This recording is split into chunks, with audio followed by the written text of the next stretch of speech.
Iniciamos con una jornada por demás significativa e importante con la conferencia que dictó la doctora Diana Puigros, y hoy sin duda pues nos daremos a la tarea de abrir reflexiones, líneas de problematización y nuevas demandas al conocimiento sin duda.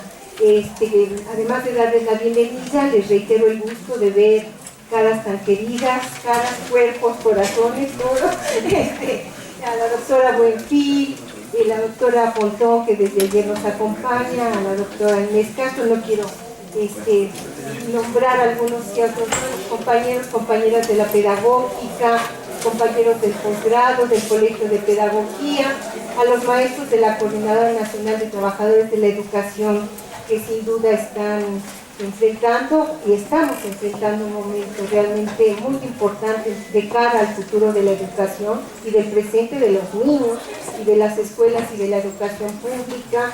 Entonces, ¿qué les podemos decir? Es un verdadero gusto reencontrarnos el día de hoy para dialogar, reflexionar y ver qué agenda en común podemos armar con los educadores, con los posgrados, con las instituciones, cada quien con el granito de arena que pueda aportar, que no está de más, ¿verdad? Entonces, muchas gracias, bienvenidos, bienvenidas. Y por otro lado, sin duda, ayer hablando un poco con la doctora Puigros y hoy con la doctora Inés Castro, quiero transmitir una cuestión que me parece importante en términos de agendas de trabajo, en el sentido particular de los trabajos de cada quien, que es como dar continuidad a las reflexiones que emergen en los espacios de intercambio académico. No hay recetas, tiene que haber un sujeto diferente que construya ese lugar de articulación. Sujeto no me refiero a la persona, al individuo, sino al colectivo que se configura y se reconoce en una demanda, en una pregunta, en una propuesta, en una militancia, en fin, hay diferentes formas de involucrarse.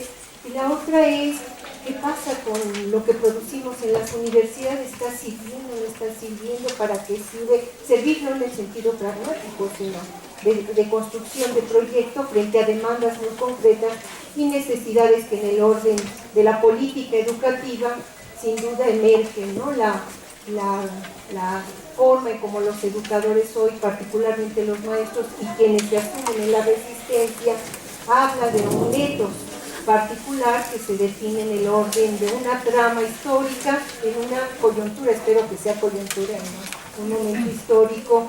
Estaremos pues abriendo hoy los oídos, los ojos a las 5 de la tarde, porque bueno, se abre un espacio, ¿no?, que la gente ha ganado. Entonces, como muchos hemos dicho y lo han avalado un sinfín de educadores, investigadores, organizaciones, el diálogo ya, ¿no? Es el diálogo que ha encabezado, la demanda de diálogo encabezada por la gente y que nos hemos sumado muchos en diversos espacios.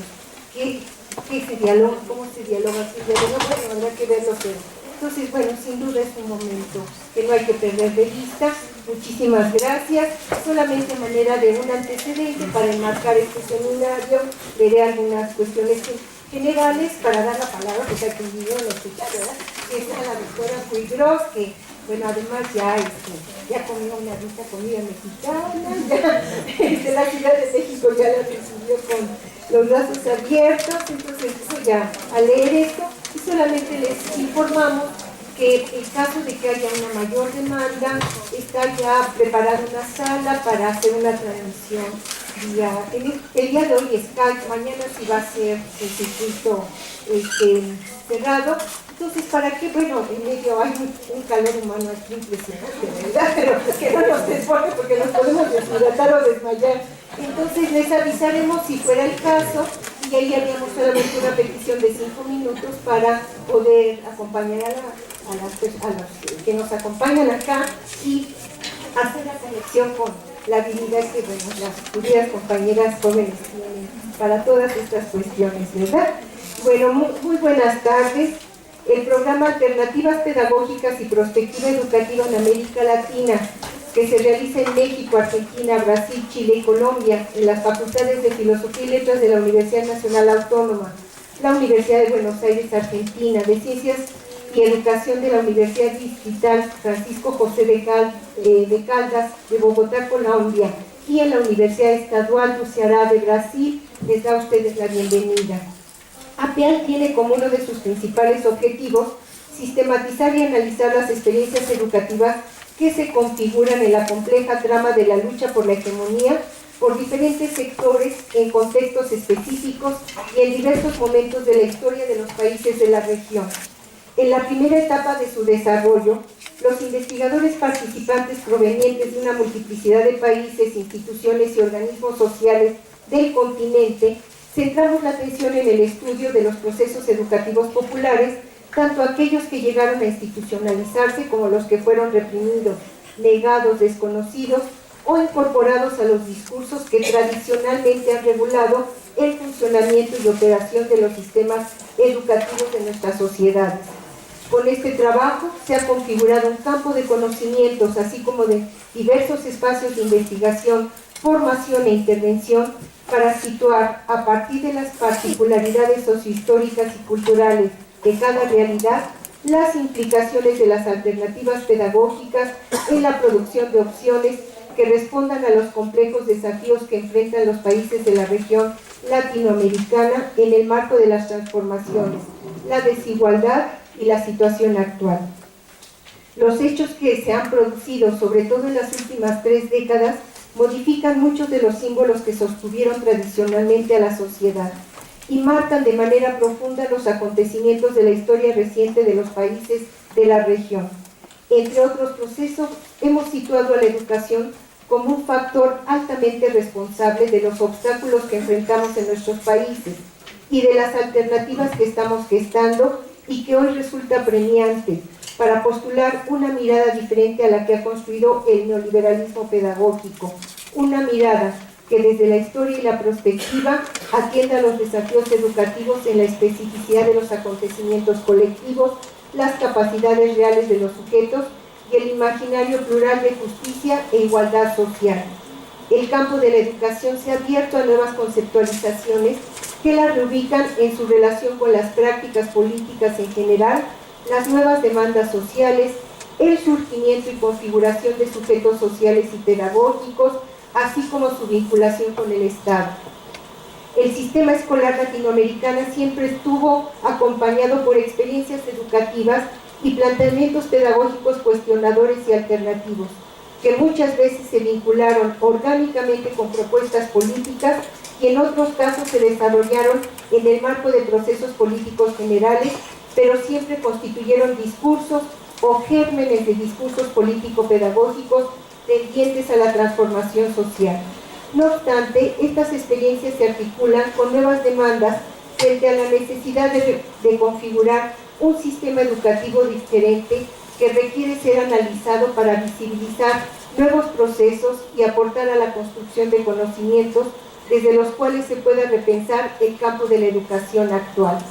Con este fin, resulta pertinente analizar cómo se reconstituye el legado pedagógico a partir de las demandas y las necesidades sociales actuales y qué alternativas se producen en este proceso a partir de opciones y experiencias concretas.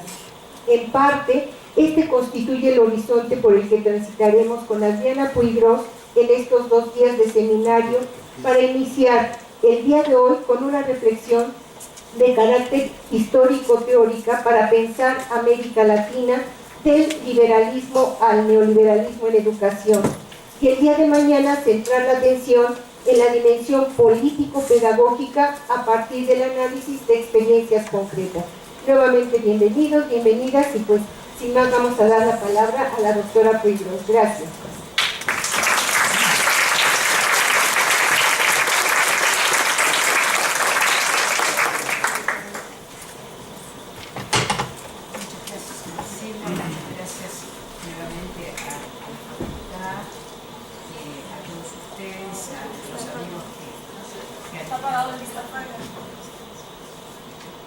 Los amigos que han estado ayer, a los que vinieron hoy, realmente es un gusto enorme estar con ustedes. Bueno, en realidad muchos de los que estuvieron ayer, yo sé que de alguna manera hay una continuidad entre lo que conversamos ayer y lo que vamos a seguir conversando hoy, ¿no? De todos modos, a mí me gustaría algo así como presentarme en este sentido. Decirles qué es lo que estoy haciendo ahora, porque en realidad estoy concentrada específicamente en el trabajo de un aspecto de lo que voy a desarrollar, solo de un aspecto, y voy a desarrollar algo más amplio, es el que tiene más relación con la situación actual de México, de América Latina, etc. Por eso sí lo que les quiero decir es que en este momento yo terminé mi mandato como diputada después de 8 años como diputada federal el 10 de diciembre, o sea, el mismo día en que asumió el gobierno neoliberal de Mauricio Macri. Yo digo que por un lado, afortunadamente, porque realmente la situación es muy, muy complicada. Y entonces da tiempo como para, recuperé mi tiempo como para pensar, reflexionar, porque creo, no me cabe duda de que no solo hay que hacer, sino también hay que reflexionar. Y eso es algo que he visto conversando con compañeros maestros de diferentes estados, que tuve la oportunidad ayer de conversar en el almuerzo. Realmente me dio mucho gusto el escuchar cómo tienen una capacidad de reflexión y un nivel teórico que para quienes están en la lucha es algo realmente muy importante y no frecuente. De manera que bueno, les decía, recuperé un tiempo para la reflexión y en lo que estoy específicamente trabajando en la, digamos, en investigación en la Universidad Pedagógica es en el momento de fundación de los sistemas escolares y en, digamos, en los conceptos básicos que se instalan, es decir, los conceptos de educación laica, gratuita, obligatoria y el papel principal del Estado, y cómo esos conceptos han sido modificados a través del tiempo y cuál es cómo trastoca el discurso neoliberal, ¿sí? A el discurso clásico liberal. Eso es lo que estoy trabajando. Y estoy, digamos, muy metida teóricamente en ese tema, ¿no? Pero ahora vamos a... Este va a ser solo un aspecto, ¿no? de lo que vamos a hacer. Sí les quiero decir eso, por un lado. Y por otro lado, que lo que estoy haciendo es eso y asesorando a la CETERA, que es es como la CENTE argentina, solamente que es todo el sindicato, ¿no? Es como si el CENTE fuera la CENTE. Será, algún día va a ser, ¿por qué no? Así que, digamos, estoy muy empapada de toda la temática sindical latinoamericana, porque también he estado como conferencista y he asesoro en alguna medida a la Internacional de la Educación, que es la organización donde están los sindicatos de educación de casi todos los países del mundo. México acaba de entrar,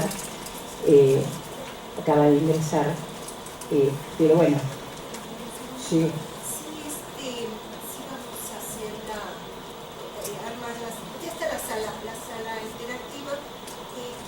Está transmitiéndose, si alguien quiere estar en la otra sala con las compañeras que están en el registro, podrían tratando de que aquella no se mueva, nada más de las personas que están nada más. Me queda la impresión las veces que han abierto la puerta que se refresca más el ambiente, no sé si pudiera permanecer abierta la puerta. De hecho, siempre está cerrada, pero hoy lo vamos a hacer, aunque no creo. Y nada más que queremos que aquí quede el grupo para que no vaya a prestarse. Entonces, si alguien, ahorita las compañeras van a apoyar para que puedan estar más cómodos quienes están llegando ahora, y ya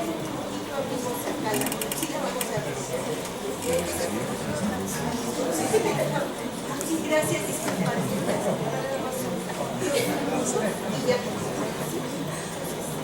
Termine bien para tomar el café.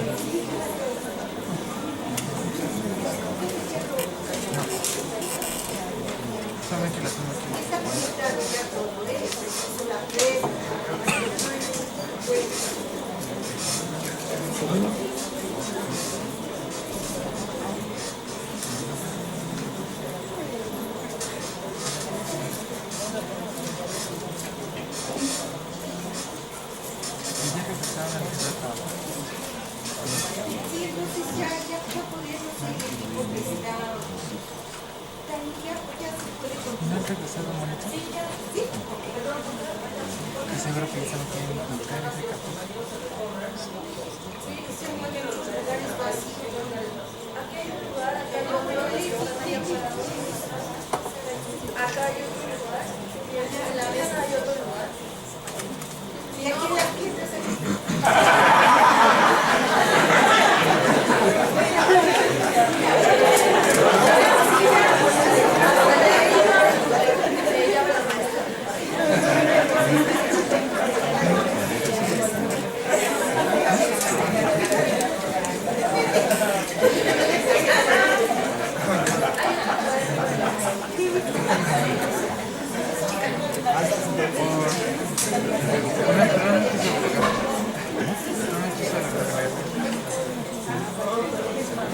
Ahora, espera, no.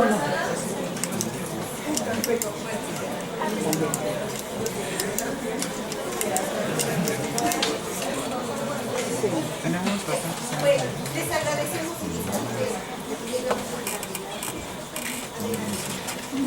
Bueno, entonces, toda esa introducción era para pedirles disculpas porque seguramente voy a, o de alguna manera subrayar, voy a ir de un periodo histórico al otro y vamos a dar saltos ahí en el tiempo y en el espacio, ¿no? Pero, de todas maneras, ayer habíamos comentado acerca de una postura demasiado rápidamente o superficialmente llamaré algo pesimista respecto al futuro, citando algún trabajo del filósofo italiano Giorgio Agamben, ¿no? Y también había mencionado una entrevista que tuve, un panel de entrevistas que tuve con Gianni Vattimo, y digamos, lo refiero nuevamente para ligar con lo que veníamos hablando ayer, sobre todo para mostrar que hay posturas distintas en Europa, pero respecto al futuro hay diversas posturas. Pero ahí, en una polémica que ha habido entre Vattimo y Agamben, yo sin adherir a las posturas de ninguno de los dos, pero digamos, lo interesante está en que para Agamben la cultura europea no tiene futuro, que se me estaba buscando en la tableta, la cita textual, pero si me quedo en ese archivo se me va el otro, entonces lo vamos a dejar así, en donde Agamben con la figura, digamos, del ángel, ¿sí? Lo que dice es de una famosa pintura de Paul Klee. Entonces lo que dice es que Europa mira hacia el pasado y que no hay futuro, no va a haber futuro porque tiene la mirada puesta en un pasado que además se acabó, ¿no? Y Vattimo con una mirada desde una postura básicamente cristiana, pero muy posmoderna. Ayer me dije, voy a usar el término posmoderno aunque no me satisface, pero lo voy a usar con fines comunicacionales. Entonces, Vattimo con una mirada cristiana y de alguna manera más histórica, es decir, dice, bueno, nadie dijo que no va a haber futuro, ¿no? En todo caso, sí, también mencionaba ayer, si nos vamos a la idea de que la historia es de alguna manera un complejo vínculo entre lo necesario y lo contingente que plantea Laclau. Es decir, realmente tenemos que decir, o sea, no estamos en condiciones de decir que no va a haber historia, ¿no? O sea, y sobre todo quienes somos en alguna medida historiadores, o sea, no podemos decir que no hay historia. O sea, es decir, ahí, claro, entra toda la polémica, ¿no? Es el que tiene su costado de interés, su costado de interés del mercado, que, bueno, que seguramente todas la conocemos por el más conocido de los autores, que también se mencionaba ayer, que es Fukuyama. La idea de, bueno, miren señores, se acabó la ideología, hemos llegado a la sociedad perfecta, hemos llegado a la sociedad que llegará a un cierto equilibrio, y que, bueno, de alguna manera no es otra cosa que retomar una vieja idea positivista, ¿no? A eso vamos a llegar dentro de un rato, pero sí quería ligar estas dos cosas, también ligarlas con la historia latinoamericana, con la necesidad de que nosotros, en momentos tan difíciles como los que estamos pasando, en casi todos los países de América Latina, casi todos, que podamos tener una mirada que se despegue de lo local, ¿no? Que se despegue, que pueda ver más allá. Y cuando digo lo local, no me refiero solamente en términos geográficos, sino me refiero en términos históricos, ¿sí? Es decir, tratemos de ver más allá, porque si no, no solamente no tenemos términos de comparación, sino que no podemos despegarnos de la inmediatez de la información, es decir, que nos llega permanentemente. Y esto realmente es un problema muy fuerte, ¿no? Es decir, yo ayer me quedé con algo que no terminé de decir, pero quienes estuvieron ayer lo pueden ligar con la fundamentación anterior, que es el desplazamiento, ¿sí? El desplazamiento de la paideia, decimos ayer, ¿no? Occidental cristiana, ¿no? Es decir, su desplazamiento, es decir, por, quién sabe, otra concepción del mundo, ¿sí? Digo quién sabe porque no me gustaría poner categorías determinantes, ni tampoco que tomaran las categorías que uso como modelo, pero digamos, el desplazamiento por un heredero de la concepción occidental cristiana, que quizá ya no es el Dios occidental cristiano, y sí es el Dios del mercado, con sus combinaciones y sus nombres específicos, como la guerra, el narcotráfico, el armamentismo, el nuevo colonialismo, etc., ¿no? Es decir, pero que hay una centralidad de otros nombres, de otros sujetos. Hay una composición, un tejido ideológico, social y pedagógico. Es decir, que tiene diferencias muy profundas, ¿sí? Y habría que discutir cuán profundas, cuán distintas, ¿sí?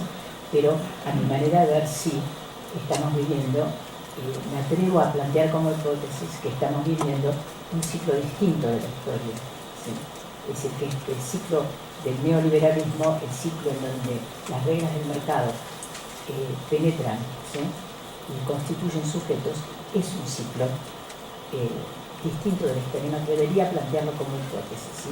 Pero justamente eso no quiere decir que se haya acabado la historia, sino todo lo contrario. En todo caso, hay que tomar conciencia de cuáles son las características de este ciclo que nos constituye a todos los que estamos acá. Ninguno de los que está acá está fuera de la historia, ni tiene el privilegio, nadie es ángel, ¿no? Nadie tiene el privilegio de estar fuera de los dolores y también, digamos, las satisfacciones de la historia, ¿no? De manera que, digamos, dicho esto, dicho que hay historia, que si hubo, salvo catástrofe, ¿no? Pero, digamos, eso no lo podemos medir. En los extremos siempre hay, sí, como espero que no gane Trump, pero es uno de los dos candidatos, se dice en la televisión más que a nadie a Trump. Uno pone la CNN y aparece Trump, un poquito Hillary cada tanto, ¿no? De manera que la catástrofe está en el marco de las posibilidades, pero ¿sí? Hay muchas otras posibilidades. O sea que quienes plantean que la historia se acabó, realmente tienen que fundamentarlo y además tienen que tratar de que la historia se acabe. ¿Verdad? Es un proyecto, es decir, más que una seria lectura del devenir histórico o una seria fundamentación teórica, en realidad quienes dicen que se acabó la historia, que se acabaron las ideologías, en realidad lo que tienen es un proyecto político. Bueno, en ese marco es que volvemos un poco para atrás, volvemos a la fundación de los sistemas educativos latinoamericanos. Ayer hablé sobre todo sobre la primera mitad del siglo XIX, en particular porque me interesa muchísimo y creo que ahí se fundaron, fue muy fundador. A mí me parece que el gobierno de Gómez Farías y el aporte de José María Luis Mora, y los intelectuales de los años 30 de la primera mitad del siglo XIX fue fundamental en las concepciones liberal democráticas, ¿no? de México y de América Latina, y lo señalé además porque ese fue un momento en el cual, decíamos, fue fuerte la coincidencia entre intelectuales chilenos, argentinos, uruguayos, mexicanos, ¿no? Y en donde además se produjo uno de los primeros encuentros en un exilio que ha sido poco estudiado, por eso que está para que alguien haga alguna tesis, que es el exilio chileno en Chile, ¿sí? En los años 30, 40 del siglo XIX, porque ahí se encontraron intelectuales de varios países latinoamericanos y fue en alguna medida una situación semejante a la que ocurrió en México del exilio en el cual participamos de los años 70 en México. Y en Chile, que tenía un gobierno conservador, el gobierno de Montt, del presidente Montt, tuvo al mismo tiempo, acogió a los liberales argentinos, que por cierto los había conservadores y los había más democráticos, pero todos ellos estaban exilados de un gobierno, complejo para definir, pero digamos nacionalista popular, con algunas cuestiones, pero llamémoslo así, nacionalista popular del siglo XIX, y también estaban, había españoles, y había polémicas muy interesantes, ¿sí? Es decir, que además trascendían los límites de Chile, ¿sí? Pero para ubicarlo más dentro de la historia que es más conocida para ustedes, es decir, yo creo que la reforma que estuve en particular estudiando de Gómez Farías, que duró tan poco tiempo, ¿no? Poquísimo, pero al mismo tiempo me parece que ahí estaban gérmenes, ¿sí? Pero que para esa época era una alternativa, ¿no? O sea, estamos hablando de la primera mitad del siglo XIX, estamos hablando de antes que se organizaran nuestras naciones, ¿no? Y que era, junto con ayer también mencionaba a tres latinoamericanos, que eran Esteban Echeverría, argentino, Lastarria, José Victoriano Lastarria, chileno, y Mora, es decir, que con algunas diferencias, es decir, el más avanzado sin duda era Mora, el más conservador seguramente más rígido era Lastarria, y el que no se desprendía del todo de una postura, el que no terminaba de tener una postura realmente secularizada era Echeverría. Pero bueno, ahí hubo un primer momento. Luego, mencioné es el que en la segunda mitad del siglo XIX, cuando se organizan nuestros países con diferentes procesos, se dictan las constituciones nacionales y se organizan los sistemas escolares con dos influencias fundamentales. O sea, tomando por un lado el modelo francés, el modelo escolar francés, y por otro lado con una fuerte influencia del reformismo norteamericano, sobre todo sobre algunos, porque por ejemplo, uno encuentra ahí una diferencia entre el pensamiento de Sarmiento, que seguramente algunos de ustedes han leído, y si no, lean la obra principal de Domingo Faustino Sarmiento, que fue el fundador del sistema, que influyó en el sistema educativo de toda América del Sur, digamos, o de casi toda América del Sur. Brasil está también en América del Sur y no hay que olvidarse nunca, jamás de Brasil. Nos olvidamos demasiado frecuentemente de Brasil. Y el pensamiento de Sarmiento, el de José Pedro Varela, el fundador del sistema educativo uruguayo, y el de Gabino Barrera. Ahí hay diferencias porque, bueno, como ustedes bien saben, Gabino Barrera fue kantiano, ¿no? Fue decididamente positivista. ¿Es así? Ay, no tranquilos.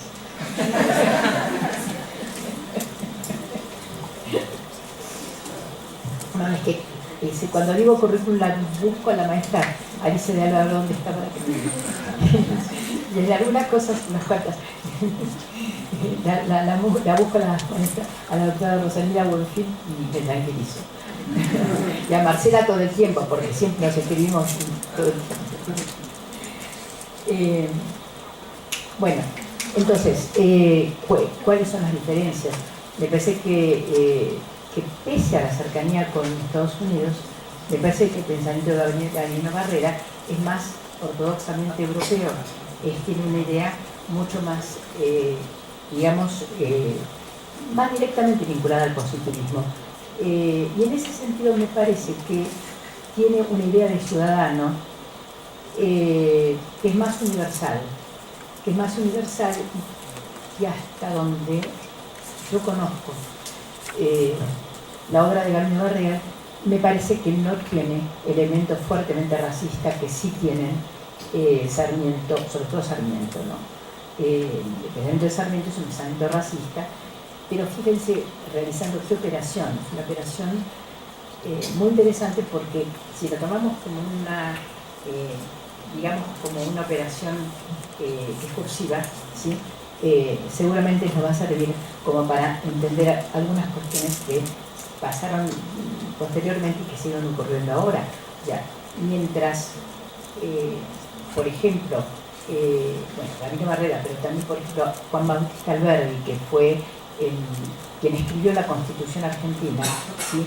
Estaba exilado en esa misma época en París, y se interesa muchísimo por los sistemas educativos europeos, en particular sobre el prusiano, ¿sí?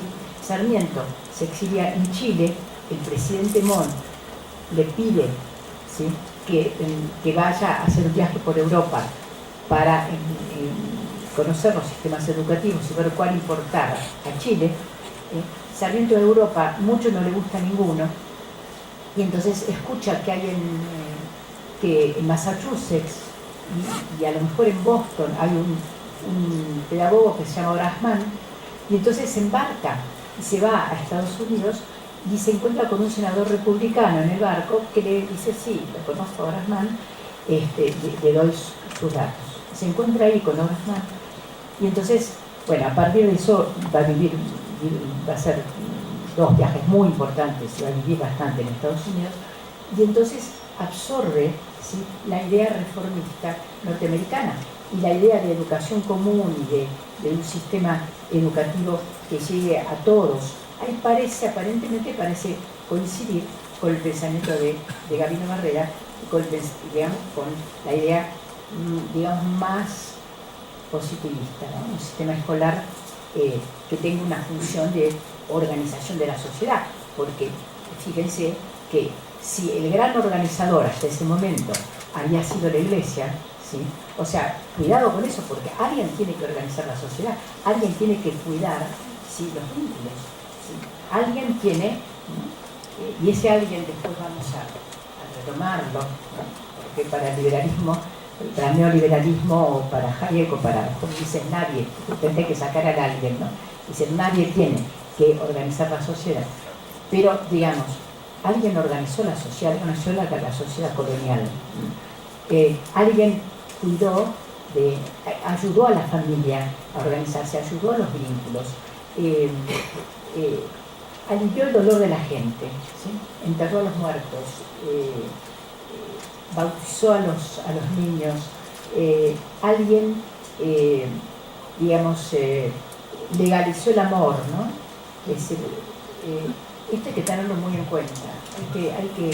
Hay poca historia social, hay poca historia social de América Latina, no es que no haya, pero historia de las costumbres, ¿no?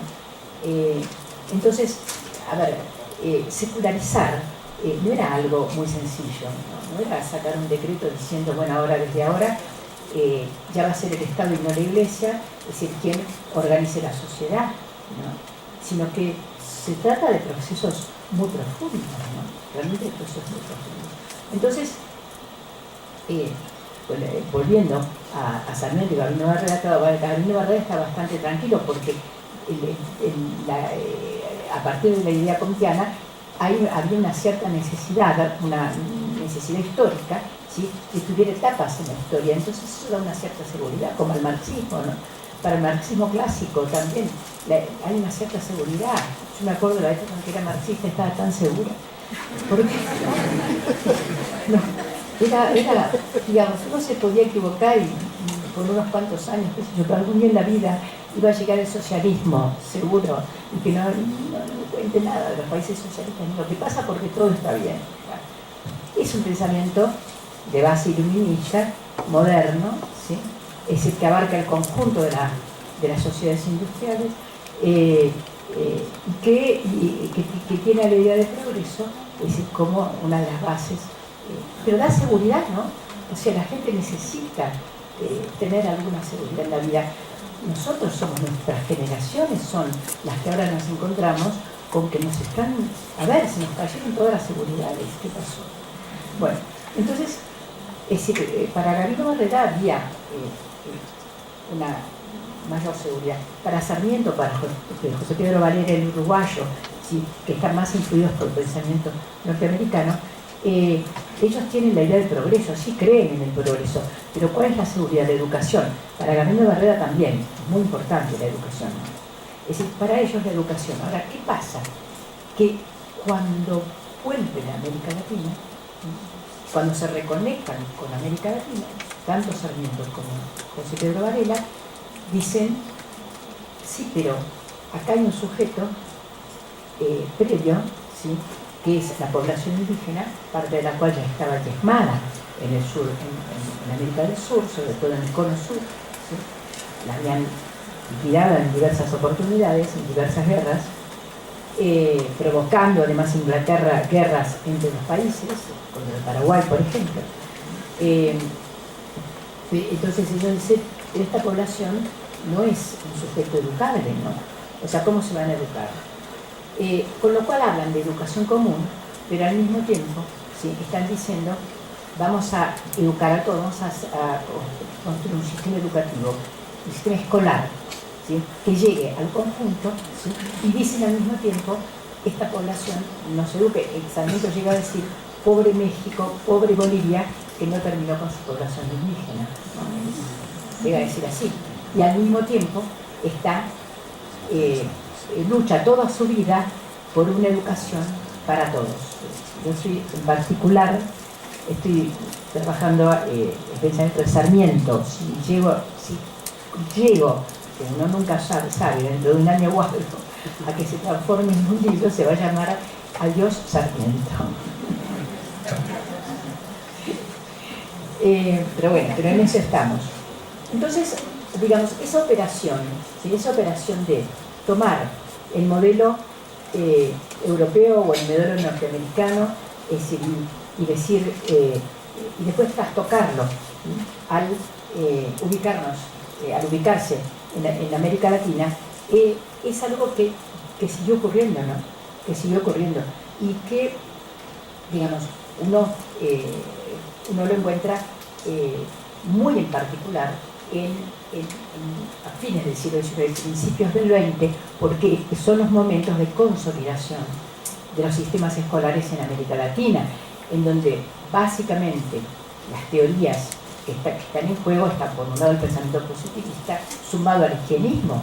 Son épocas de grandes pestes, epidemias de fiebre amarilla, etc. Dice, bueno, no había vacunas, no había antibióticos, ¿no? Entonces, digamos, el higienismo se transforma, ¿sí? En un instrumento, bueno, leer Foucault, ¿no? Es decir, se transforma en un instrumento de ordenamiento social. Entonces, en la formación del ciudadano están presentes en lo que podríamos llamar el modelo médico-escolar. Es un modelo de ordenamiento, ¿sí?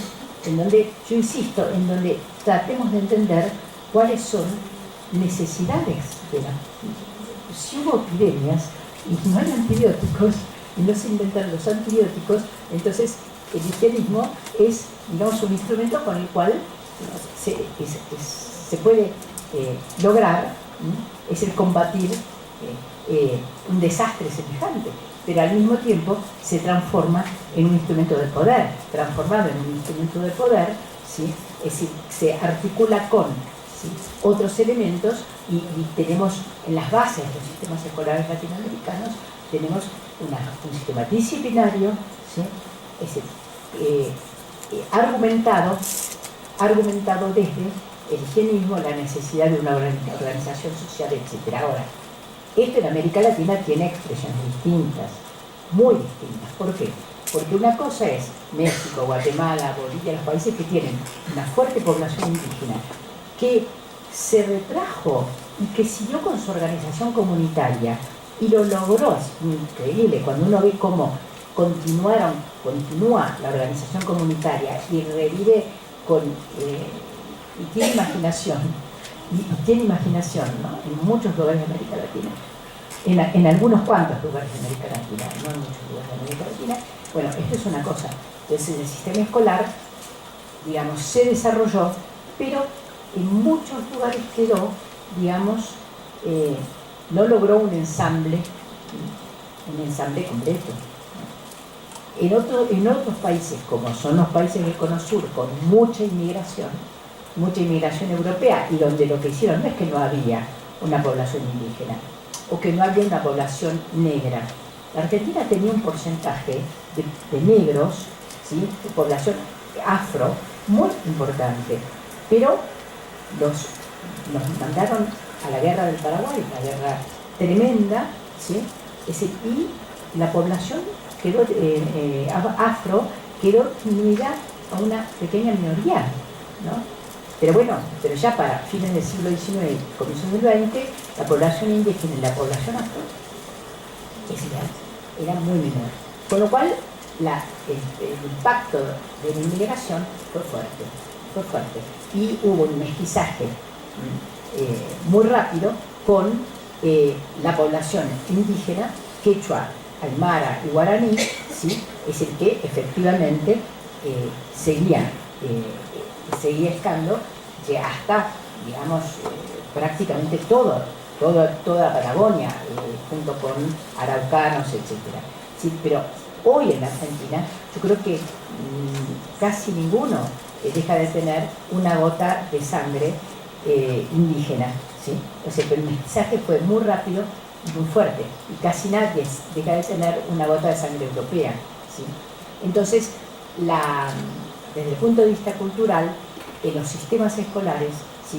Ya cuando se organizan, cuando se establecen, es sobre la base de una población en donde el mestizaje está muy, muy avanzado.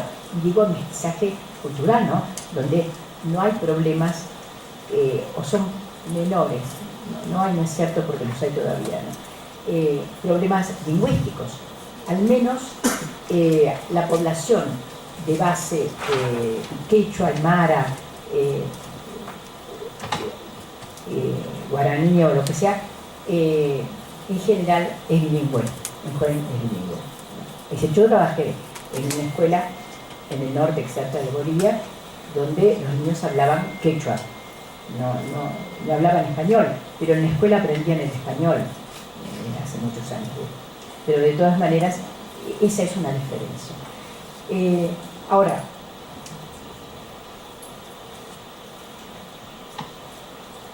sí quiero marcar una o dos cosas más sobre el sistema escolar, y sobre todo por alguna pregunta que hubo ayer. La idea más importante que tienen los organizadores de los sistemas escolares latinoamericanos, decía recién, es formar al ciudadano, no es formar al trabajador. ¿Se acuerdan que ayer preguntaban por el tema del trabajo? No es formar al trabajador, porque no se piensa en nuestros países, ¿sí? Es decir, como países que se van a industrializar, o en todo caso, solo una minoría de dirigentes políticos en América Latina tienen la fuerte intención, ¿sí?, de industrializar América Latina. En todo caso, tienen a Estados Unidos como modelo, pero es más una utopía que algo que se transforme en un programa político económico, ¿sí?, concreto. Entonces, eso va acompañado de la idea de formar al ciudadano, es decir, de lograr una población que sea ordenada desde el punto de vista político, cultural, etcétera, de la forma como fuere, ¿sí? Es decir, en México particularmente uno ve un proceso de encapsulamiento, contención, bueno, hay que leer a García Campini, es decir, hay unas cuantas cosas sobre eso, y muchos otros autores, ¿no? Entonces, el tema del trabajo es un tema que queda fuera del sistema escolar, en todo caso en instituciones especiales, ¿sí?, escuelas agrotécnicas, escuelas técnicas, pero no se concibe la categoría de trabajo en un sentido amplio, decíamos ayer, que ayer decíamos, cuidado con definir trabajo siempre en vinculación a trabajo, empresa, no, o sea, tomemos la categoría de trabajo y no dejemos que nos la quiten, ¿no? Entonces, en ese sentido, es que el sistema escolar no toma la categoría de trabajo. Y esto, ¿sí?, nos permite empezar a superando el tiempo, corrernos un poco hacia otra cuestión, que es, y que nos también sea de alguna manera una introducción para lo que veremos mañana, que es el analizar qué otras cosas ocurrirían, ¿no? Porque yo le decía ayer, en los últimos 10 años, en los países en donde ha habido gobiernos populares en América Latina, nadie se dio cuenta, pero en realidad, mientras tanto, crecía la educación neoliberal por abajo, ¿no? Es decir, cuando se corrió el telón y cayó el gobierno argentino y en Brasil empezó a ocurrir lo que está ocurriendo con Dilma, que ahí empezamos a ver que en realidad las fundaciones y las corporaciones habían avanzado de una manera terrible y nadie se había dado cuenta. Pero bueno, el proceso inverso a este, el proceso de alternativas populares, llamémoslas, al sistema escolar, en realidad existieron siempre. No me voy a ir ahora a la colonia porque no tenemos tiempo, aunque la verdad que cierto reflejo condicionado de hacer historia de la educación me tira, pero sí vamos a hacer alguna pequeña cronología, ¿no? Es decir, para que veamos que en realidad nunca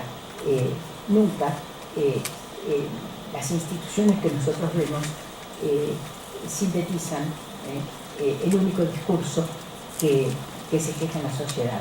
en las sociedades, ¿no? Por eso hace un rato mencionaba la reforma de Valentín Gómez Farías, y nos podríamos ir más atrás en el tipo programa. Y entonces vamos a dar un salto mejor para adelante, vamos a decir, bueno, el anarquismo y el socialismo que tuvieron una presencia en el siglo XIX en toda América Latina. Es difícil además de decir toda América Latina, pero vamos a tratar de generalizar algunas cosas. Y luego, digamos, si a fin del siglo XIX podemos decir desde el liberalismo radicalizado, ¿no? El liberalismo más fuerte, el liberalismo más democrático, ¿sí? Es decir, que no era solo republicano, no era conservador republicano, sino que era liberal democrático, ¿sí? De esas posturas, las posturas socialistas, las posturas anarquistas, ¿sí? Y finalmente desembocando en el movimiento de la reforma universitaria de 1918, que podríamos ubicarlo también, ¿sí? Como otra instancia, ¿sí? De encuentro muy importante de América Latina, del pensamiento latinoamericano. Yo esas instancias las llamaría algo así como momentos en que se conforma América Latina. Es decir, que América Latina no es algo previo, sino que América Latina se constituye con diferentes momentos en algunos momentos históricos. No es que hay una América Latina previa a todo, una esencia de la América Latina, no. Y si hubo quienes buscaron dónde estaba la esencia de América Latina, pero no, es un poco difícil encontrarla. Y nos topamos con las diferencias. Pero hay momentos de encuentro muy fuertes que son político-culturales, casi siempre. Y este, sin ninguna duda, fue uno, ¿no? Entonces, el movimiento de la reforma universitaria, como ustedes bien saben, empezó en 1918 en Córdoba, y ayer decíamos, antioligárquico, antiimperialista. Sus grandes banderas fueron la autonomía universitaria, dije ayer y repito por lo que hablaremos al final, o mañana tal vez, la autonomía universitaria comprometida con la sociedad, ¿sí? El cogobierno y la libertad de cátedra, no la libertad del neoliberalismo, sino para ellos era la libertad de aquel antiguo liberalismo. Pero que recorrió el continente, que fue formadora de generaciones y que en realidad la huella de la reforma universitaria, imagínense si no la tenemos, que nuestras universidades antiguas a mi manera de ver, siguen teniendo como bases, ¿sí? Los grandes principios de la reforma de 1918. ¿Sí?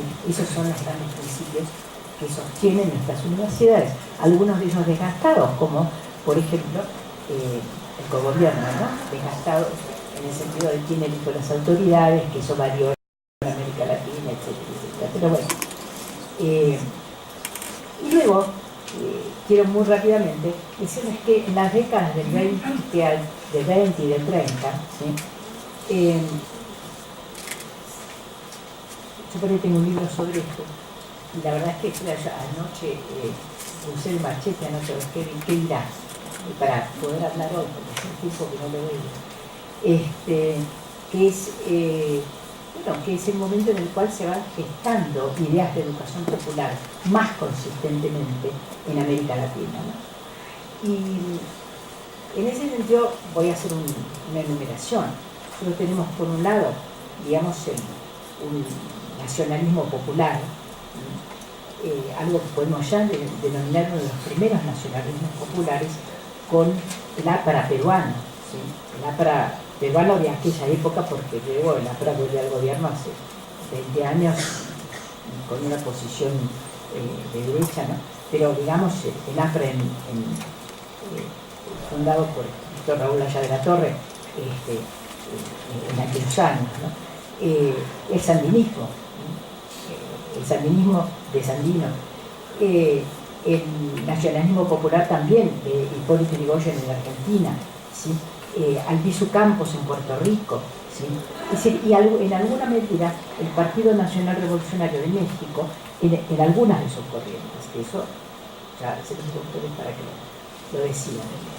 Luego, más socialista, ¿no? Las posturas más socialistas, como la de Julio Antonio Mella en Cuba, o la de Narciso Bassols en México, ¿no?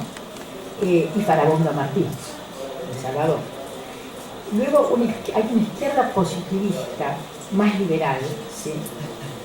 Vinculada a los partidos comunistas, como figuras como la de Aníbal Ponce, que es un autor que por ahí sigue circulando con una postura, a mi manera, bastante cerrada, ¿sí? Y la postura de Lombardo Toledano, ¿no? Es decir, que más hacia el lado liberal. Luego, digamos, una izquierda nacional muy interesante, muy recomendable verlos, estos autores, como la de Mariátegui, ¿no? José Carlos Mariátegui, el autor peruano, ¿no? Que sí podríamos decir que ha sido uno de los fundadores de la educación, o uno de los fundadores, no me gusta la palabra, si no nos tenemos que ir, me voy para atrás y algo si no Rodríguez. Pero, digamos, la obra de Mariátegui vale la pena leerla, ¿no? También, digamos, hay corrientes dentro de PNR en México, y por supuesto desembocando en la experiencia de Guarizata en Bolivia, pero sobre todo en los maestros cardenistas, sobre todo en los normalistas mexicanos, ¿no? En toda la gestión, digamos, del cardenismo, en donde va a estar la presencia de los normalistas mexicanos, pero no, hay muchas cosas más para hablar de México antes, pero quiero seguir haciendo el panorama general. Ahora acá, sí quiero introducir algo que me parece muy importante, que es la escuela activa, ¿no? La presencia de la escuela activa en América Latina, en particular la influencia de Lorenzo Filo en Brasil, ¿sí? Y de un documento que lo encuentran en internet, que es el manifiesto Los Pioneros de Casado Nuevo, el manifiesto de los Pioneros de la Educación Nueva, que es de 1934, y que es un documento realmente orientador de lo que va a ser el movimiento de la escuela activa en América Latina, que está muy influido por el pensamiento de John Dewey, y en general por el pensamiento de la escuela activa, que crea en Brasil un movimiento antipositivista fuerte. ¿Sí? El positivismo tuvo mucha importancia en Brasil. Crean un movimiento antipositivista pedagógico, ¿sí? Lorenzo Filo tuvo cargos en el gobierno de Brasil, y escribió mucho, y bueno,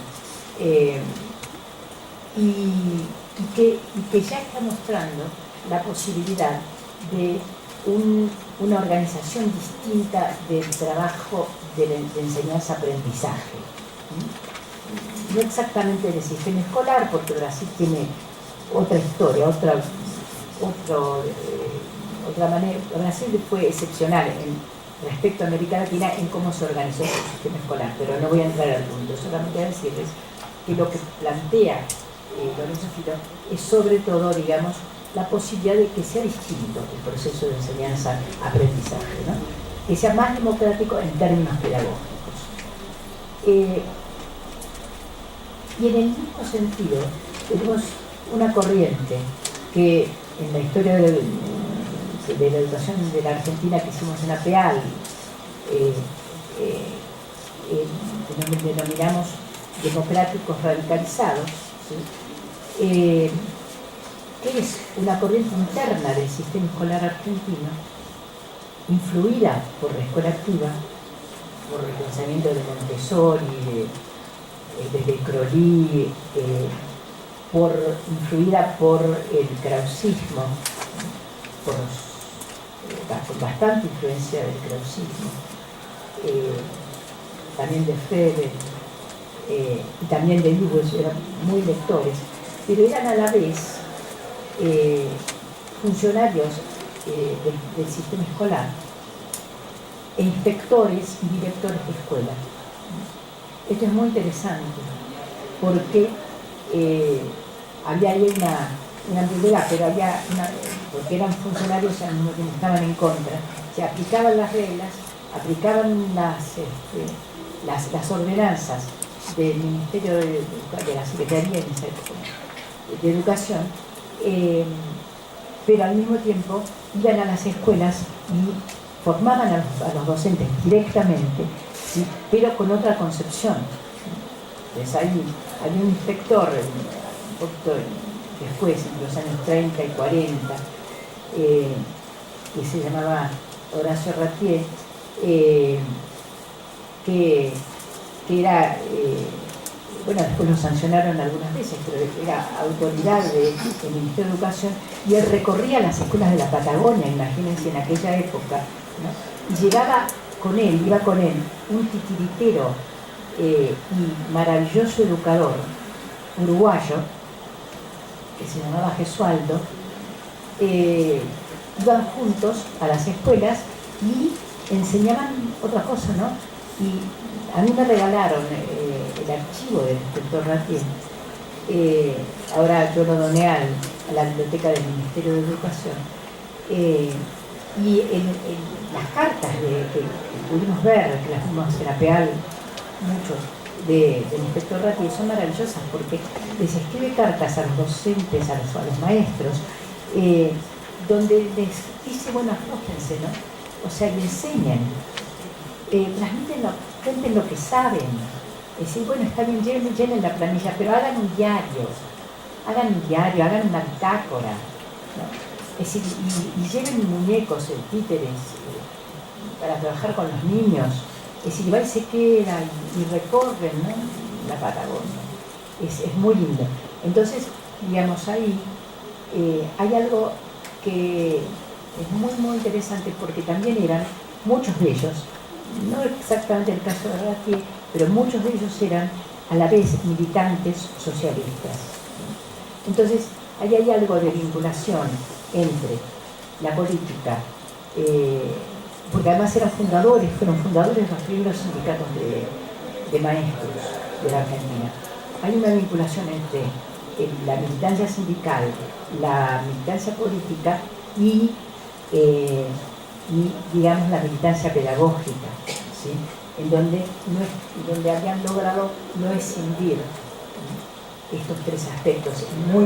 Las articulaciones que hacen son sumamente interesantes. Por supuesto que no son perfectamente ensambladas, ¿no?, sino que están llenas de antagonismos, pero son muy interesantes. De repente dicen cosas y hacen contradictorias, afortunadamente.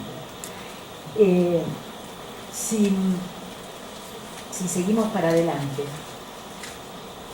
qué barbaridad, dice así, y tenía la hoja en blanco. Me asusté, pero era la siguiente. Bueno, si seguimos para adelante nos encontramos que entre el 34 y el 55, bueno, ahí tenemos el cardenismo, ¿no? Es decir, partimos del cardenismo, es decir, que es sin ninguna duda la gran reforma, probablemente la gran reforma popular de la historia de América Latina, ¿no? Probablemente. Es decir, me atrevería a decir que quizás en Bolivia la reforma actual pero habría que ver un poco más, porque tiene otras características, pero en su lugar y con las diferencias, muy importante. Por otro lado, obviamente está la cubana y la que hizo el sandinismo en su momento, pero digamos, con todo eso yo me atrevería a plantear que la reforma más importante, ¿qué será la más importante? Siempre es en relación a algo, la más profunda, ¿no?, fue la de Cárdenas. Luego tenemos en la misma época el peronismo, tenemos la reforma hecha por el peronismo en Brasil, tenemos muy poco tiempo el planteo liberal democrático de Gaitán en Colombia, cuyas huellas todavía están en el movimiento popular colombiano, el Frente Popular Chileno de Aguirre Cerda, la reforma en Bolivia, bueno, voy a decirlo rápidamente, la reforma en Bolivia, la de Arbenz en Guatemala, y dos reformas chilenas, y desembocando finalmente en el 59 en la gran campaña de alfabetización en Cuba, ¿no es cierto? todo este bloque es el bloque nacionalista popular clásico, ¿no? En donde ya hay una primera cuestión, que es que las experiencias, alguien decía ayer los charcos, ¿sí? ¿Qué pasa con los charcos? Las lagunitas separadas de educación popular, ¿sí? Han cobrado en este periodo el nivel de políticas de Estado, ¿no? Y que entonces merecen ser analizadas como educación popular. Y a esto, desde la izquierda, ha habido una resistencia muy fuerte, porque no es fácil, ¿no? No es fácil el análisis, porque se trata de experiencias complejas, en donde se articulan elementos muy distintos, en donde hay una condensación, hay un pensamiento, una condensación de significantes, no hay simplemente una postura de izquierda que se traduce en un programa. Pero, digamos, sin ninguna duda,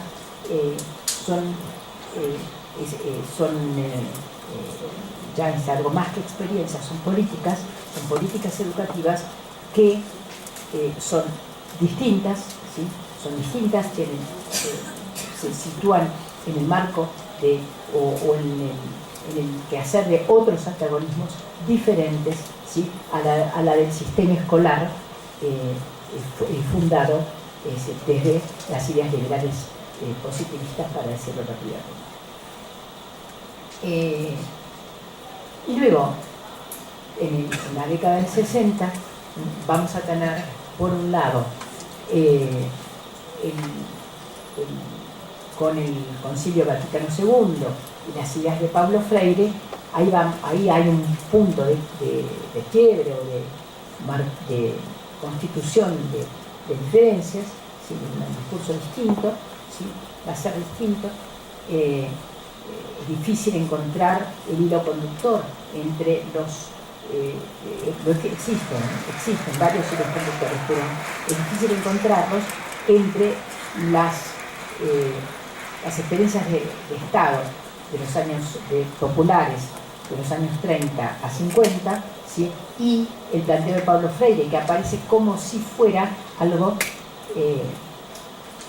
digamos, que nació con Freire en ese momento, y en realidad Freire es también heredero, ¿sí? De muchas cuestiones de las experiencias educativas populares anteriores, solamente que él hace una configuración distinta, ¿sí?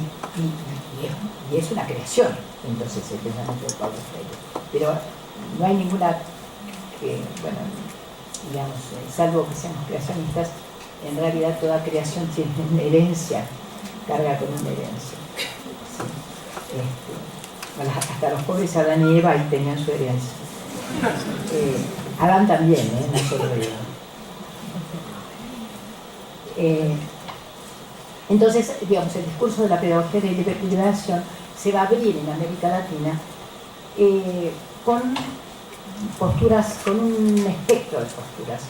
En un momento voy a volver a esto, pero sí no quiero dejar de decir que entre el 68 y el 80 hay nuevas experiencias de gobierno nacionalistas populares, que son la reforma peruana de Velasco Alvarado, por ejemplo, que fue importante, a donde ya influye el pensamiento de Freire.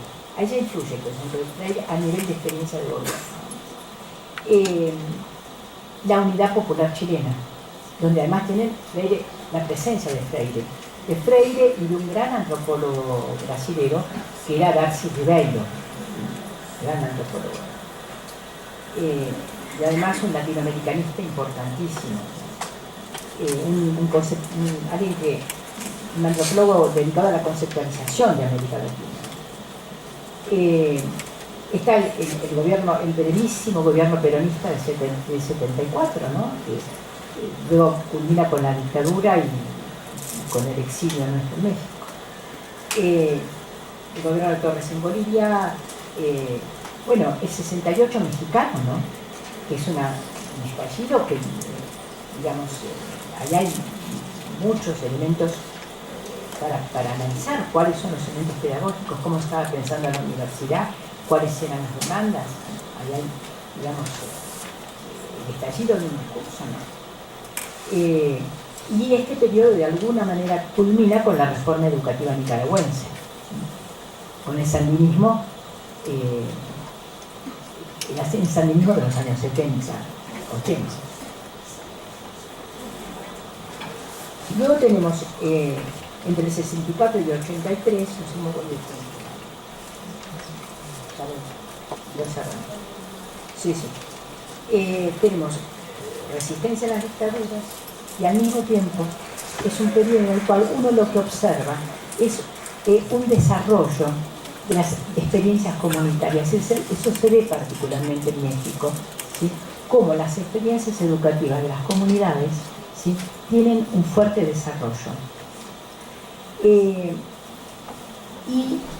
una enorme influencia de las ideas de Freire y la pedagogía de la liberación en Centroamérica, que ahí ya no voy a abrirlo porque llevaría mucho tiempo, pero hay un enorme despliegue de la pedagogía de la liberación en México, pero con versiones distintas, versiones desde posturas muy ortodoxas, ¿sí?, hasta, con todo el espectro, hasta, ¿sí?, digamos,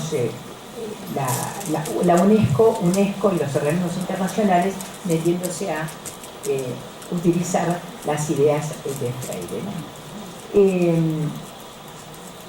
Bueno, yo voy a dar un salto que va a ser como preámbulo para lo de mañana, que es un salto hasta el 2013, el momento en que comienzan, casi sería el momento en que realmente terminan de caer las dictaduras y las primeras experiencias fuertemente neoliberales, ¿sí?, en los países que tuvieron dictaduras, ¿no?, que es el 2013, el momento en que Lula llega al gobierno en Brasil, y el mismo año en que Néstor Kirchner llega al gobierno en Argentina, digamos, y luego Bachelet en Chile, Correa en Ecuador, y en menor medida El Salvador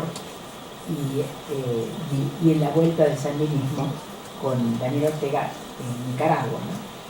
Y al mismo tiempo, digamos,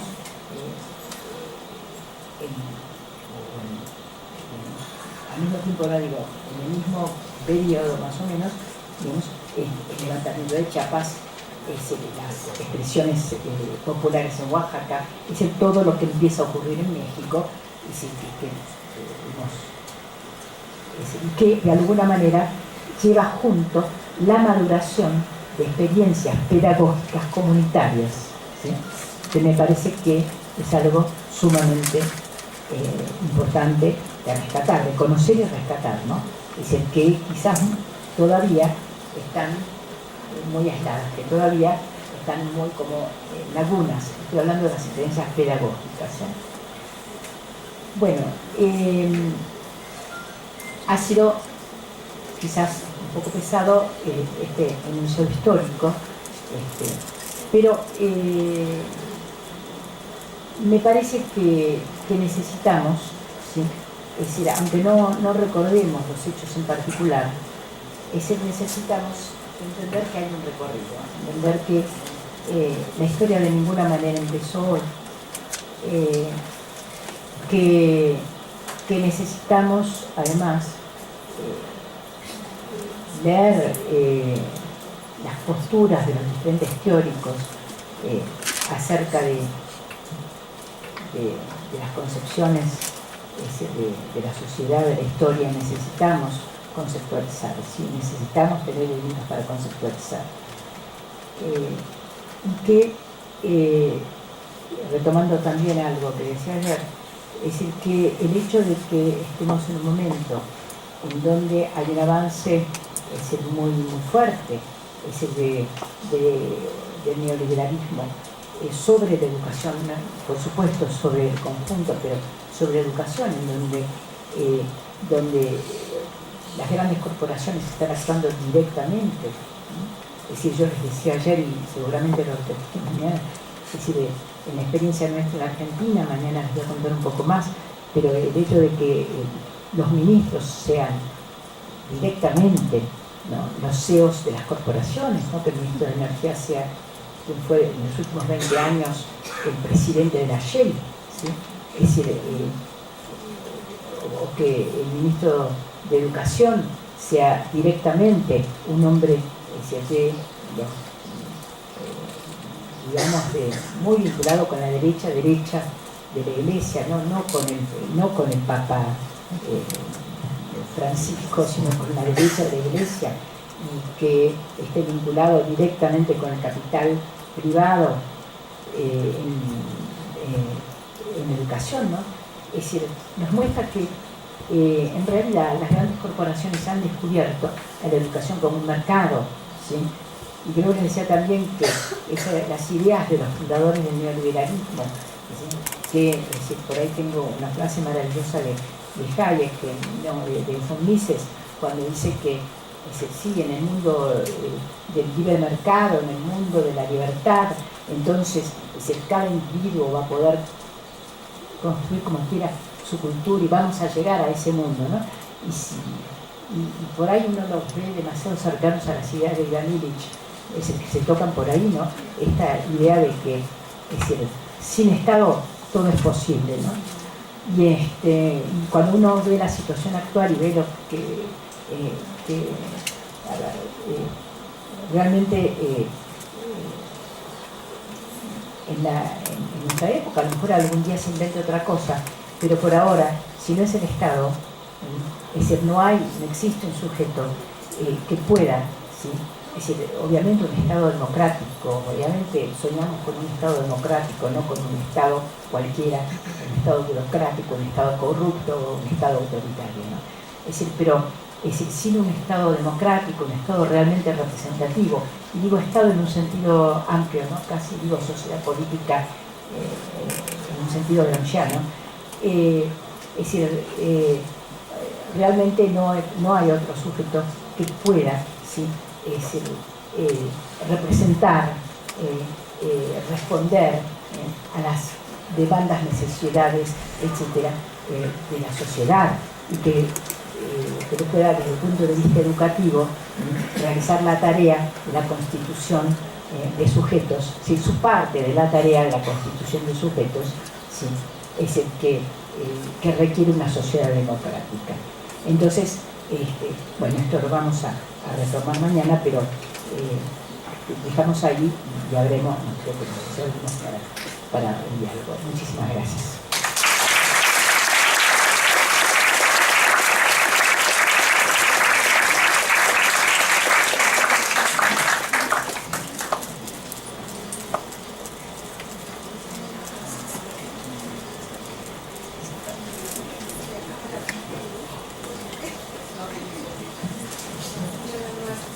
Vamos a pasar ahora a un intercambio.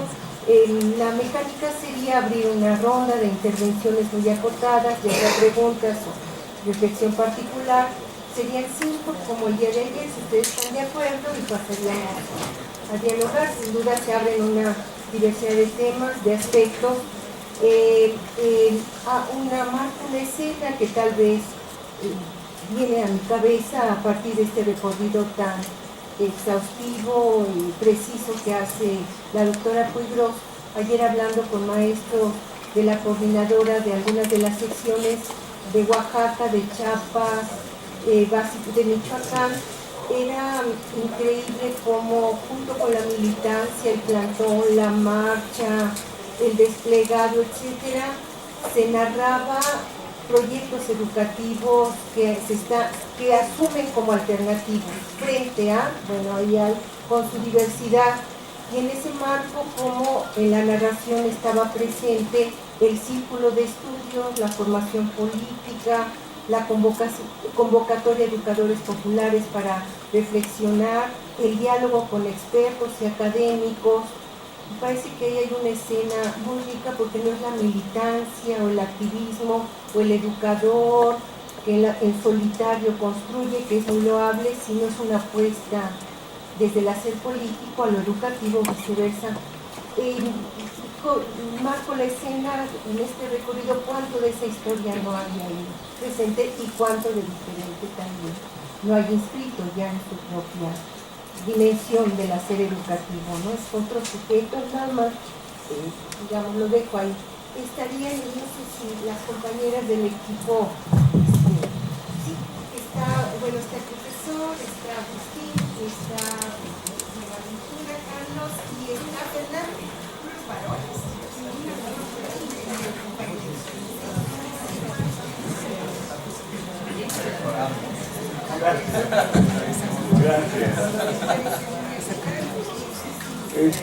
Maestra, dos preguntas que parecieran ser para mí muy sencillas. La primera, si podría usted resumirnos, y no debería de hacer esta pregunta, porque la debería tener yo la respuesta, pero no la tengo. Entonces, si podría usted resumirnos, ¿cuál es a grandes trazos la esencia o en qué consiste la reforma educativa cardenista? Esa sería una cuestión. Dos, seguramente, felizmente a nuestro país, después de la revolución de 1910, no nos ha tocado vivir una dictadura, o si nos ha tocado vivirla ha sido perfecta, de tal manera que no le hemos sentido tanto. Pero a muchos países de Latinoamérica sí les ha tocado vivir la verdadera dictadura. Entonces, en ese sentido, si hay un cambio sustancial en el sistema educativo, ahí es donde se han establecido dictaduras, y también cuáles serían sus rasgos, sus características, si es que las hay.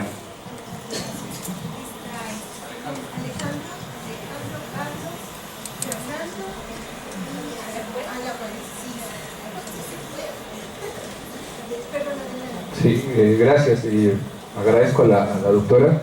A mí me interesa mucho el periodo del 34 al 55 de lo que marcaba la doctora, no tanto por el tema del cardenismo, que es algo muy importante, sino por el que viene después, sobre todo con Jaime Torres Bodet, que este personaje me parece que es un intermediario entre no perder todas esas luchas que se habían conseguido, esas conquistas que se habían conseguido durante el periodo cardenista, pero también sí se muestra un retroceso evidente en ese proceso hacia la izquierda, evidentemente, ¿no? Ahora, lo que le preguntaría es que para esa época, yo creo que agarraría a Torres Bodet como ejemplo. De ahí, la fundación de la UNESCO, sobre todo en los 50, ¿cuál sería su opinión, sobre todo teniendo en cuenta que hay un tinte latinoamericano?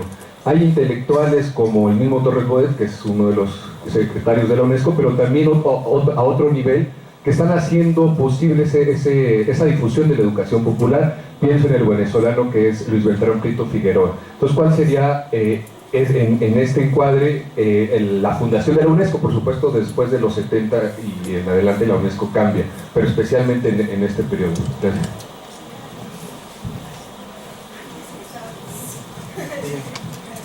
Bueno, lo mío van a ser dos comentarios y voy a tratar de formular dos preguntas. Primero, en relación a lo que decía la maestra Marcela Gómez Ollano, que la Coordinadora Nacional de Trabajadores de la Educación en este momento está en una posición también de dialogar, de discutir con diferentes actores educativos, y que por lo mismo desde hace varios meses se abren a la cuestión de un diálogo nacional por la educación, y desde hace muchos años trabajan por proyectos educativos, ya sea en Guerrero con las escuelas altamiranistas, ya sea en Oaxaca con el Peteo, ya sea con los diferentes proyectos educativos alternativos en Chiapas. Bueno, ese sería un comentario. Otra cuestión, a mí me parece sensacional la cuestión de que la historia es necesaria para pensar las alternativas, como pensaba y presentaba la doctora Adriana Puigros.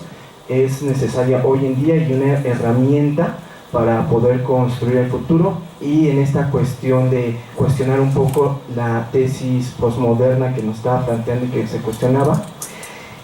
Esos son los comentarios. Y una pregunta sería, en la exposición que dio usted, doctora, hablaba que en diferentes momentos se busca formar a determinado tipo de ser humano. En algún momento, como describía, se buscaba la formación de los ciudadanos para ciertos periodos, que seguramente no se ha perdido, pero hoy en las propuestas alternativas y en los últimos años, qué tipo de ser humanos están buscando formar las propuestas alternativas. Al finalizar su discurso mencionaba sobre ciertas cuestiones sobre la formación de sujetos, pero ahí es como muy interesante porque frente a la propuesta que están haciendo hoy la CENTE se pueden encontrar que hay diferentes tipos de ideales de formación de los seres humanos cuando se presenta que los pueblos originarios son los que están reformulando sus propuestas educativas y no se está buscando la homogeneización,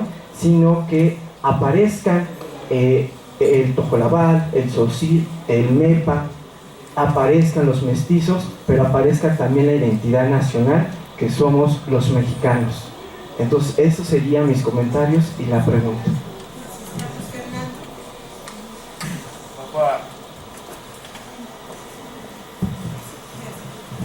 Bueno, gracias. Buenas tardes a todos y a todas. Mi pregunta es sobre algo que usted mencionó respecto a la conformación de los sistemas educativos nacionales, que tiene que ver con la cuestión de una configuración de una ciudadanía, pero me gustaría quizá mencionar el término de ciudadanía porque también es una ciudadanía diferenciada, es decir, no era concebida igual para las mujeres quizá, y ahí es donde pongo un poco el acento en la configuración de los sistemas educativos nacionales, y justo con Gabino Barreda, que si bien lo plantea como no racista o no tan racista, sí sumamente patriarcales el diseño de estos sistemas educativos nacionales, y en específico con las reformas que se dan de Gabino Barreda en el 67, y lo planteo en este sentido, me gustaría como lanzarlo a la discusión, porque la configuración de otros proyectos político-educativos o político-pedagógicos atraviesa por la reflexión de cómo desmontar estos sistemas patriarcales también dentro de las escuelas o dentro de los sistemas educativos, y cómo sería o cómo fue esta configuración histórica en América Latina, ¿no? Solamente va por ahí.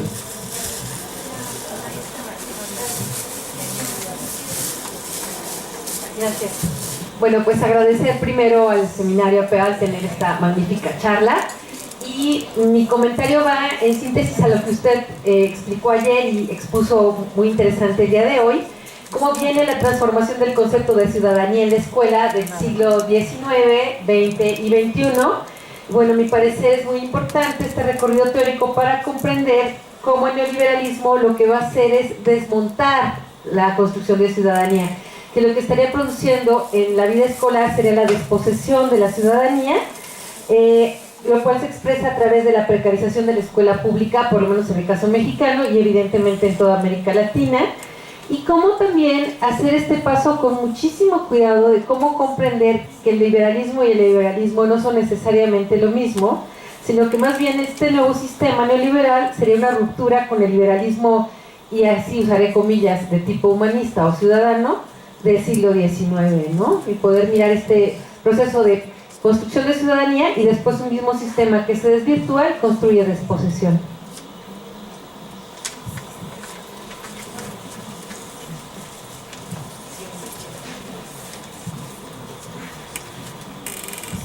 Gracias. Bueno, el primer compañero que pregunta es el doctor que ayer conocimos, que ayer me hizo una pregunta que no le pude contestar, pero hoy tampoco se la voy a poder contestar, pero le voy a dar una solución. La solución es que lea el libro de la doctora Rosalía Buenfil sobre la reforma cardenista, que pregúntele a ella después. Sí, o sea, les voy a pedir eso. Eso por un lado.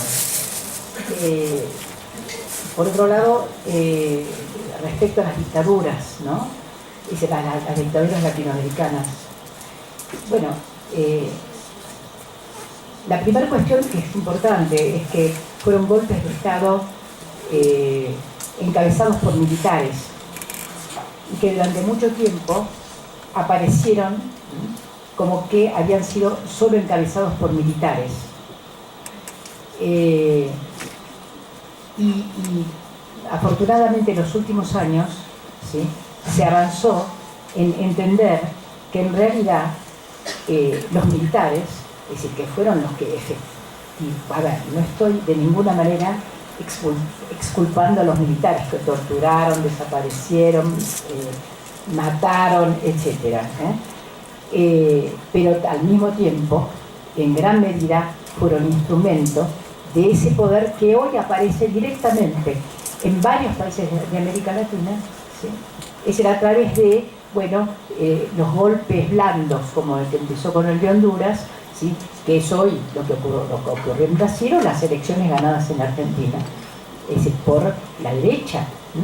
Es decir, ya no por los militares no quieren, argentinos no quieren saber nada con que los pongan en hacer ningún golpe militar, al menos por ahora, es decir, porque ya tuvieron su experiencia y no quieren nada de eso, son burócratas del Estado y quieren tener su jubilación y retirarse, pero, digamos, hay otra cosa para que analicemos, que tiene una carga pedagógica importantísima. ¿Por qué la gente, ¿sí? ¿Por qué, ¿sí? Una población, es decir, o en Brasil es igual, ¿no? Es decir, ¿qué pasó? O sea, en Brasil no es solamente la corrupción de un sector pequeño del PT, ¿sí? El Partido de los Trabajadores, que ensució al conjunto. No es solamente eso. Hay otra cosa. ¿Qué pasó? O sea, ¿qué es lo que pasó? Es decir, y en la Argentina, es decir, todavía nos estamos preguntando, nos vamos a preguntar mucho tiempo, ¿por qué ese trabajador que no tenía, que venía de una familia que durante la dictadura había estado en situación de pobreza, que había estado muy mal durante el siguiente gobierno, bueno, el gobierno de Menem, durante el siguiente gobierno de la Alianza, es decir, que recién había podido tener un trabajo estable, ¿no? Y que un miembro de esa familia había llegado a la universidad después del 2003, con el gobierno de Néstor Kirchner o el de Cristina, ¿sí? Es decir, que había llegado a la universidad. Miren, hay anécdotas muy emocionantes. Es decir, la gente que va a los jóvenes que se anotan, que se inscriben en la universidad, ¿sí? Y van con su familia a fotografiarse cuando se inscriben, ¿sí? Porque son primera generación no solo de universitarios, sino primera generación de gente que terminó la primaria y llegó uno a la universidad. ¿Y por qué votó por Macri? ¿Por qué votó por Macri? Bueno, ahí hay un problema, que es un problema político-pedagógico, ¿sí? Es de ese orden. Es decir, que sinceramente no tengo una sola hipótesis, solo tengo impresiones hasta este momento, ¿no? Es decir, y algunas cuestiones que nos llevarían mucho para hablar sobre deficiencias fuertes de nuestro gobierno, del cual yo fui diputada y asumo la responsabilidad que me toca, ¿no? Pero cuestiones que han sido deficiencias y que de alguna manera me llevan a la única respuesta que puedo dar respecto a la siguiente pregunta, la de compañero que pregunta no tanto por el gobierno de Cárdenas, sino qué pasó con Torres Bodet, pero que también lo remito a que lea autores mexicanos, lo remito a que hable con Rosanilla, pero digamos, sí tomaría algo de eso, que es el problema de la continuidad, el problema de la herencia, el problema muy grave que tienen cada una de las experiencias que yo mencioné, en esos grupos, que si quieren después se los paso, lo pasamos por internet para que tengan, digamos, la referencia, ¿sí? Pero cada uno de los gobiernos latinoamericanos que llegó como una experiencia popular, ¿sí? Fue incapaz de crear un legado, fue incapaz de crear una continuidad, con lo cual no estoy negando la fuerza de la derecha, no estoy negando eso, la tremenda fuerza de los dueños del país, del mundo, del imperialismo. Hay una tremenda fuerza, obviamente, hay un enemigo poderoso, pero hay una incapacidad que hay que analizar, ¿sí? Para darle continuidad. No puede ser que estos gobiernos duren 4 años, 6 años, como mucho 8 años, ya es un enorme, o que se reelijan 2 veces, o como en el caso de Brasil, que Lula pensó en cómo gestar una continuidad, pero algo ocurrió en el PT, por lo cual eso no se pudo, ¿no? Y de hablar de la Argentina, en donde hubo una ceguera respecto a la herencia. ¿Qué les pasa a Evo Morales, que está buscando reelegirse otra vez, y si no, reformar la Constitución para asegurarse que va a estar después del 2020? No puede ser. Entonces, ese punto es para analizarlo. Y en el caso, sí, de el pasaje de la profundidad de la reforma, dudo de la palabra, de la reforma político-cultural cardenista, del protagonismo popular que hay durante el protagonismo, a la vinculación de Torres Bodet con la UNESCO, ¿sí? Es decir, la UNESCO, que en realidad, voy a decir algo muy fuerte, que nace, que tiene en su ADN la anestesia, ¿no? Tiene un poco de anestesia en el ADN, un poco de un líquido disolutor de diferencias, es decir, como si fuera la voz homogeneizadora del mundo, y a partir de que pasan las décadas se pone peor en ese sentido. O sea, digamos, me parece que es un punto que hay que analizar mucho, ¿no? Y por cierto que, hablando de la UNESCO, la UNESCO prometió muchas cosas, o sea, desde la UNESCO, cualquier funcionario de cualquier país, ¿no? O sea, mirando hoy los que están sentados en la OEA viendo qué hacen con Venezuela. Es decir, desde la UNESCO, mirando al mundo, mirando al futuro, con la idea del derrame, la teoría del derrame, todavía creyendo que, es decir, si en la cúpula se acumula mucho, va a derramar, cuando está demostrado que así no es la cosa, ¿sí? Es decir, que las plantas crecen de abajo para arriba y no de arriba para abajo, y nos han prometido muchas cosas. En el año 2000 iba a haber analfabetismo en el mundo, no solo en el año 2000 los niños del mundo, ¿sí? Es decir, iban a ser felices. Si los niños del mundo se están ahogando en las aguas hasta del Mediterráneo, ¿no? Entonces, digamos, hay que tomar con mucho cuidado esa idea que tiene mucho de mesiánico, ¿sí? Es decir, una secularización occidental y cristiana de, bueno, ahí me quedo. ¿Qué tipo de seres humanos proponen las alternativas? Bueno, también es muy difícil, es una pregunta muy general, ¿no? Sí voy a decir una cosa, que es esta, que ya está un poco agotado eso de decir que tenemos que formar personas críticas, ¿no? Es decir, ya está un poco agotado. O sea, lo de la crítica, solo la crítica, o sea, simplemente conformar personas críticas. O sea, ya todos sabemos que no tenemos que bajar la cabeza, que ya es la hora de la hora de la emancipación, de pensar en términos de emancipación. Empezó el día que Hernán Cortés puso un pie en Veracruz, ahí empezó la hora de la emancipación. Hay que pensarlo de otra manera. No es lo mismo pensar en ciudadanos críticos, ¿sí? O sea, que sean capaces de darse cuenta de que eso que nos dicen no es, que no hay verdades, que no hay verdades. Entonces, a ver, nos tenemos que aguantar por eso, es difícil aguantar sus verdades. Pero, digamos, si queremos ponernos en una actitud emancipadora, tampoco se trata de emancipar a los otros, tampoco se trata de que nosotros, de ponernos nosotros en una actitud mesiánica, como los hermanos mayores de los otros, porque vamos casi a parecernos a los peregrinos norteamericanos que llegaron allá a Massachusetts y se creyeron que iban a emancipar a toda América Latina y terminaron siendo los superiores de toda América Latina. O sea que cuidado, ¿no?, con las actitudes mesiánicas.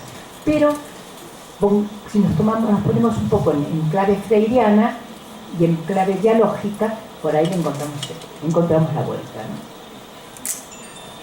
Sí, respecto a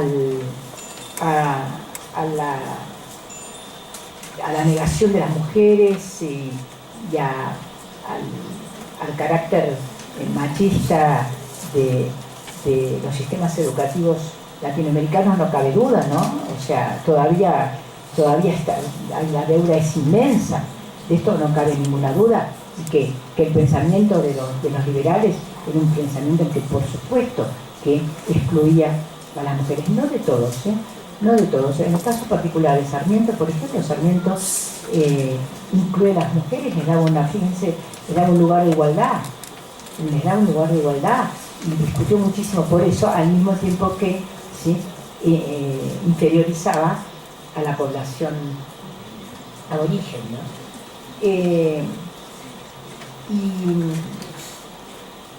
Y finalmente, hubo una pregunta de la compañera sobre el tema de la ciudadanía, ¿no es cierto? Yo diría que es difícil así rápidamente mostrar los diferentes conceptos de ciudadano a través de la historia de educación. Yo creo que se ha estacionado en la idea central de los sistemas escolares latinoamericanos en cuanto a la formación del ciudadano. Es decir, que no ha habido cambios fundamentales, excepto en los periodos que he marcado.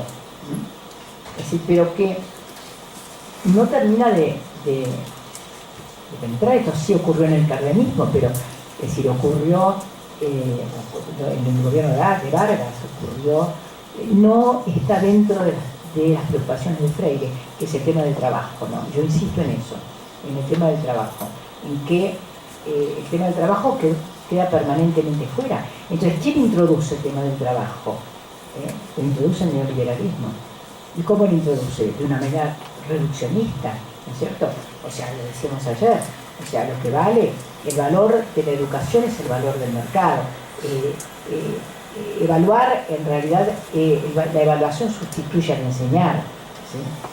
Y evaluar es tasar. Esto vale tanto, este conocimiento vale tanto, esto vale tanto. Entonces, digamos, la vinculación de educación y trabajo queda ubicada, ¿sí? Es decir, por la educación neoliberal, quizás sea la pedagogía neoliberal, queda ubicada en ese lugar, ¿no? Es decir, cuánto vale tal capacidad, no sé la palabra, tal capacidad, ¿no? Sí, tal competencia, cuánto vale tal competencia. Entonces lo ponemos todo en términos de competencia, ¿sí? heredera de la objetivitis de base conductista, ¿no es cierto? Es decir, se pone en esos términos, pero la deuda que tenemos de la relación de educación es grande, y ese tema es un tema que las comunidades sí trabajan ahora, como en términos de la política, de una política nacional, pensando no estoy pensando en el socialismo, pienso aunque sea en una política un poco más keynesiana. Y ni siquiera en esas situaciones, ¿sí? se ha vinculado en el sistema escolar la educación por el trabajo. O sea, sigue entrando a través de, ¿sí? le decía yo, la experiencia de Monsanto metido en las escuelas, ¿no? Es decir, vinculando el trabajo, es decir, el trabajo agrario con las plantaciones de soja. Es una cosa inconcebible. O Microsoft y Google, ¿sí? Es decir, metidos en las universidades y en las escuelas secundarias de un montón de países, en donde vinculan, esa es imagínense la noción de trabajo que transmiten, ¿no? Bueno, muchas gracias.